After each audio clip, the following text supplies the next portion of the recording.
Assalamualaikum warahmatullahi wabarakatuh. Saudara sekalian yang saya hormati, banyak pertanyaan yang diajukan kepada saya terkait dengan manajemen masjid.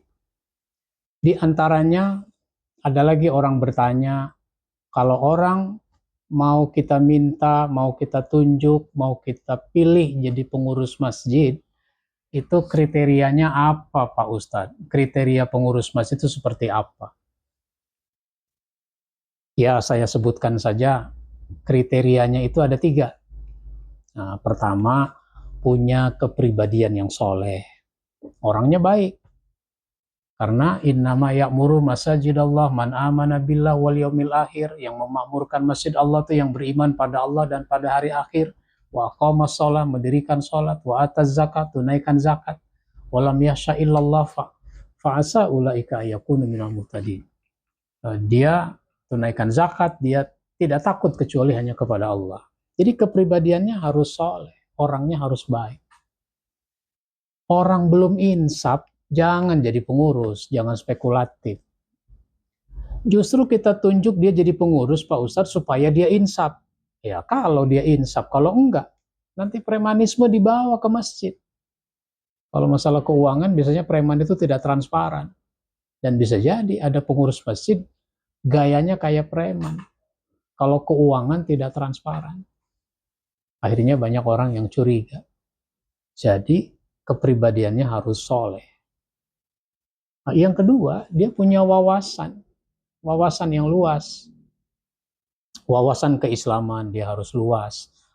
Enggak mesti dia seorang ustadz, yang penting dia punya wawasan yang luas tentang Islam. Karena Islam itu dipahami berbeda-beda oleh jamaah kita, sehingga nanti bisa ditampung perbedaan-perbedaan itu. Bukan malah orang bikin masjid lagi gara-gara perbedaan.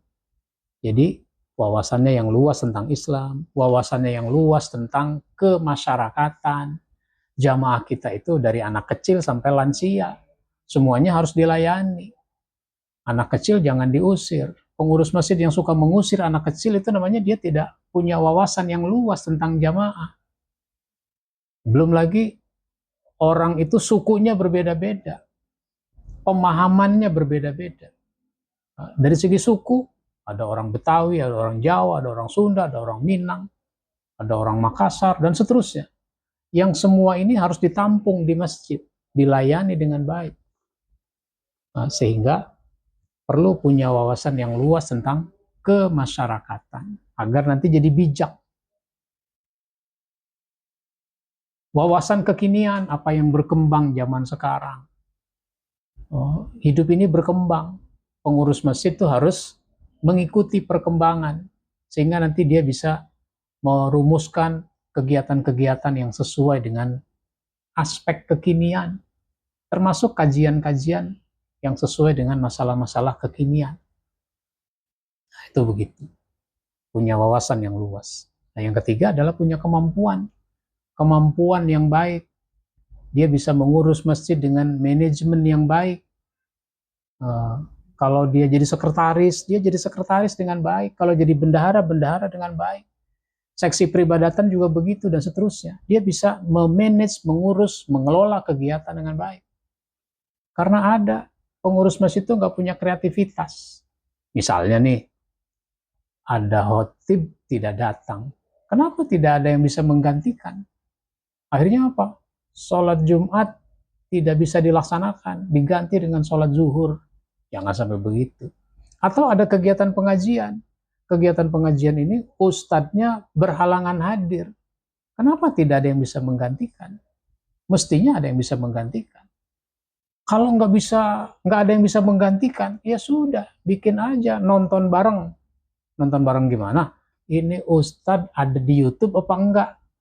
Style YouTube-nya. Nonton, ustadz itu ceramah di mana? Dapat ilmu tetap jamaah.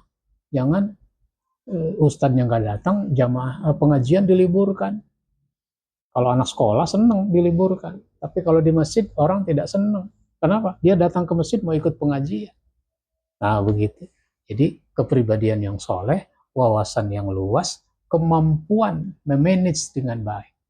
Ini yang harus ditingkatkan oleh para pengurus masjid. Demikian jawaban saya. Wassalamualaikum warahmatullahi wabarakatuh.